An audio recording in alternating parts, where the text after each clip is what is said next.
সোদপুরে traffic মোড়ে বেপরোয়া চুরি, বিটি রোডের পার্কিং থেকে ম্যাটাডোর চুরি, পরপর গাড়ি চুরিতে উদ্বেগে স্থানীয় ব্যবসায়ীরা।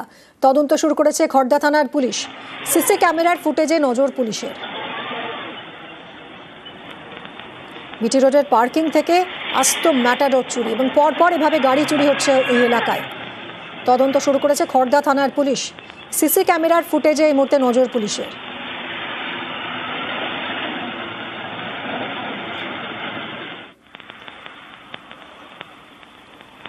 সকালবেলা এসে দেখলো গাড়িটা নেই, তারপর ফোন করলো, ফোনে করে এদিক ওদিক দেখলাম, দেখার পরে সিসিটিভি চেক করলাম, দেখলাম 2:10-এ গাড়িটা নেই, গাড়িটা নিয়ে বেরিয়ে যাচ্ছে। বিটি রোডের ধারে এরকম ধরনের ঘটনা, একটা ট্রাফিক মোড় জনবহুল যায়। 6 মাস আগে একটা এই ধরনের ঘটনা আমাদের বিটি রোডের স্ট্যান্ডে ঘটলো। ঠিক 6 মাসের মধ্যে আবার একটা চুরি। আমরা সেফটি বোধ করছি না, আমরা আনসেফটি ফিল করছি যে রোডের ওপর থেকে এইভাবে গাড়ি চুরি হয়েছে দিনের পর দিন। আমরা কীভাবে ব্যবসা করবো? পুলিশের কোনো সহযোগিতা পেয়েছেন এখনো পর্যন্ত? হ্যাঁ, ওনারা এসেছিল, জায়গা ভিজিট করেছে, ওনারা আশ্রয় দিচ্ছে যে আমরা চেষ্টা করছি।